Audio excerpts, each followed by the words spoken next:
Good morning, students. How's you doing? I hope you're doing well. Dear students, as you know, we were reading chapter number 4, A Truly Beautiful Mind. इसका part number 1 हमने complete कर लिया था.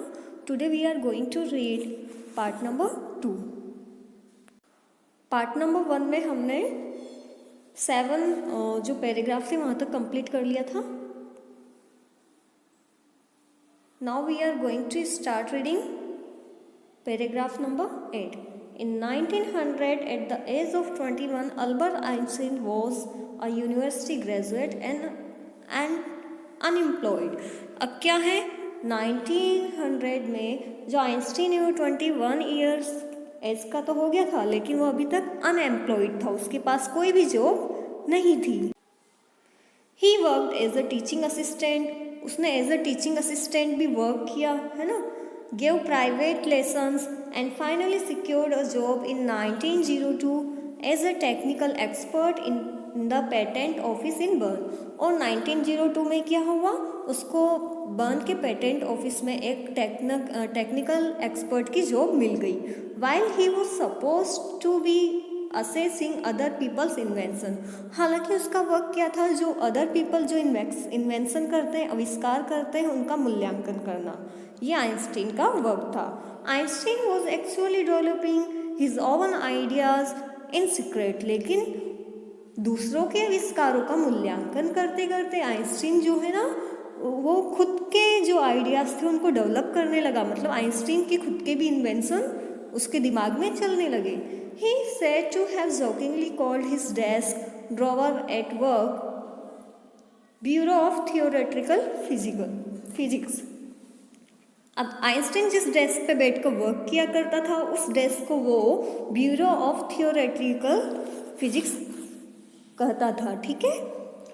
One of the famous papers of 1905 was Einstein's special theory of relativity. 1905 का जो सबसे famous paper था वो था रिलेटिविटी की थ्योरी पर. According to which time and distance are not absolute if two perfectly accurate clock will not continue to show the same time if they come together again after a journey. If one of them has been moving very fast relative to the other. अब क्या है, जो theory of relativity है वो क्या है कि अगर जैसे 2 क्लॉक एक साथ चल रही है, अब एक क्लॉक की स्पीड ज़्यादा है और दूसरी क्लॉक की स्पीड कम है ना, तो सेम टाइम पे एक दूसरे से आकर नहीं मिलेगी. From this followed the world's most famous formula which describes the relationship between mass and energy. और इसी से वर्ड का सबसे फेमस फार्मूला है मास एंड एनर्जी के बीच में रिलेशनशिप डिस्क्राइब करने वाला फार्मूला. वो जो फार्मूला है वो फार्मूला बना. ठीक है. यहाँ पे ये वो मोस्ट कॉमन फार्मूला है, famous formula. E for energy, M for mass and C for light in speed of a light in vacuum. Next paragraph है. While Einstein was solving the most difficult problem in physics, his private life was unraveling. अब जब Einstein physics की सबसे difficult problem को solve कर रहा था तो उसकी जो पर्सनल लाइफ थी वो फेल हो रही थी. क्यों हो रही थी? Albert had wanted to marry Mileva right after finishing his studies but his mother was against it. अब क्या है, अल्बर्ट मिलेवा से मैरी करना, शादी करना चाहता था, लेकिन अल्बर्ट की जो मदर है वो इसके अगेंस्ट थी. She thought Mileva who was 3 years older than her son was too old for him. उसको लगता था कि मिलेवा जो उसके बेटे से 3 साल बड़ी है वो बहुत ज़्यादा बड़ी हो जाएगी उसके बेटे के लिए. She was also bothered by Mileva's intelligence. और मिलेवा इतनी इंटेलिजेंट थी कि उसकी इंटेलिजेंसी जो थी उसकी वजह से भी आइंस्टीन की मदर थोड़ी सी परेशान थी. She is a book like you, his mother said. Einstein put the wedding off. वो अपने बेटे से अक्सर कहा करती थी कि वो तुम्हारी तरह ही एक बुक है, जितने इंटेलिजेंट तुम हो ना उतनी इंटेलिजेंट वो भी है, इसलिए तुम अपनी वेडिंग जो है ना वो कैंसिल कर दो. The pair finally married in January 1903। 1903 में दोनों ने शादी कर ली एंड हैड 2 सन्स, और उनके 2 बेटे हुए। But a few years later the marriage faltered. लेकिन क्या हुआ, शादी के कुछ सालों बाद ही जो शादी थी वो थोड़ी कमज़ोर होने लगी, है ना।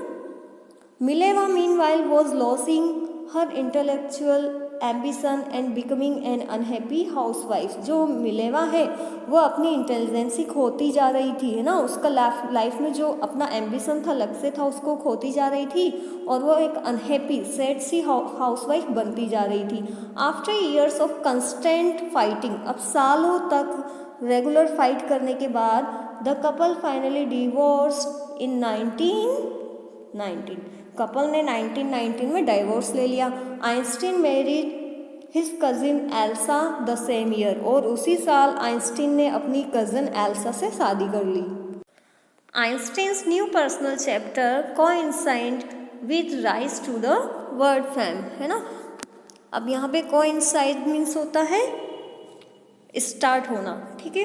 तो जो आइंस्टीन था उसकी लाइफ का ये जो न्यू चैप्टर था ये वर्ड की फेम के साथ स्टार्ट हुआ, मतलब उसको विश्व में प्रसिद्धि मिली इस न्यू चैप्टर, लाइफ का न्यू फेज स्टार्ट होने के साथ। इन 1915 he had published his general theory of relativity. 1915 में उसने रिलेटिविटी की जो जनरल थ्योरी थी उसको पब्लिश करवाया, which provided a new interpretation of gravity, और उसी से ग्रेविटी का न्यू इंटरप्रिटेशन जो है वो मिला। इंटरप्रिटेशन मीन्स होता है एक्सप्लेनेशन, है ना। ग्रेविटी की जो है ना न्यू एक्सप्लेनेशन उसी से आई। And eclipse of the sun in 1919 brought proof that it was accurate. Accurate means होता है बिल्कुल सही होना, ठीक है। तो 1919 में सूर्य ग्रहण से जो है ना ये प्रमाण मिला कि वो बिल्कुल सही था। जो ग्रेविटी का जो एक्सप्लेनेशन इन्वेंट किया है ना वो बिल्कुल सही एक्सप्लेनेशन था, ठीक है। Einstein had currently calculated in advance the extent to which the light from fixed stars would be deflected through the sun's gravitational field.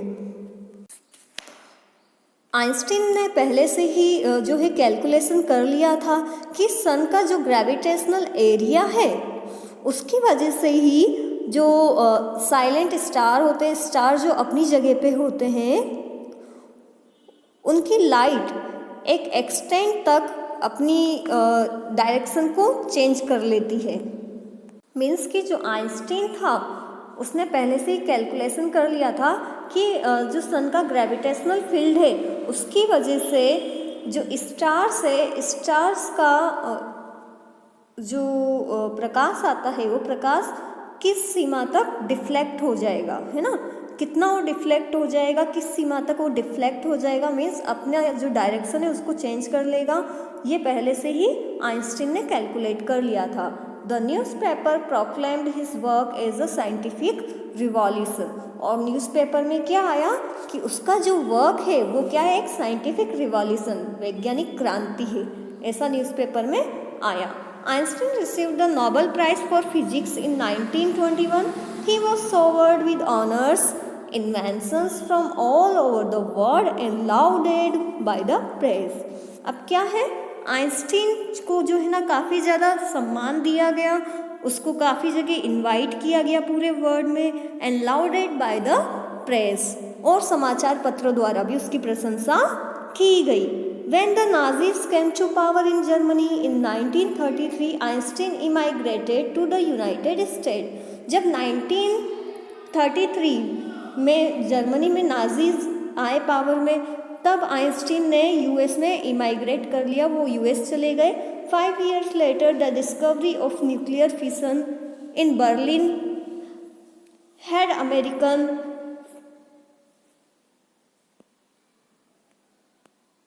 Physicist in an अप्रोर। अप्रोर means होता है घबरा गए, है ना।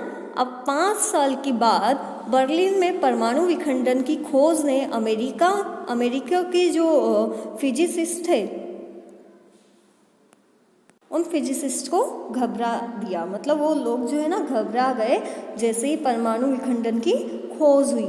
Many of them had fled from fascism, कुछ लोग जो थे उनमें से वो फांसीवादी थे, है ना, फांसीवाद से निकल भागे थे, मतलब वो फांसीवाद से निकले हुए थे, ठीक है। Just an Einstein had and now they were afraid the Nazis could build and use N atomic bomb. Okay, अब क्या होता, जैसे कि आइंस्टीन ने किया था और अब वो सब बहुत डरे हुए थे कि नाजीज जो हैं वो एटॉमिक जो बम है ना, वो बना सकते हैं और उसका यूज़ उन पे कर सकते हैं। मीन्स कि आइंस्टीन के जैसे और भी लोग जो कि नाजीज पीपल का जो जैसे ही पावर में आए नाजीज पीपल, वैसे ही वो लोग जर्मनी छोड़ के भागे थे आइंस्टीन की तरह। वो सब लोग घबरा गए हैं ना कि अब जो नाजीज है ना एटॉमिक बम बना के उनके ऊपर फेंक। डियर स्टूडेंट्स, आज हमने 14 पैराग्राफ तक रीड कर लिया है। Tomorrow we will start from the 15। That's it for today. See you in my next lecture.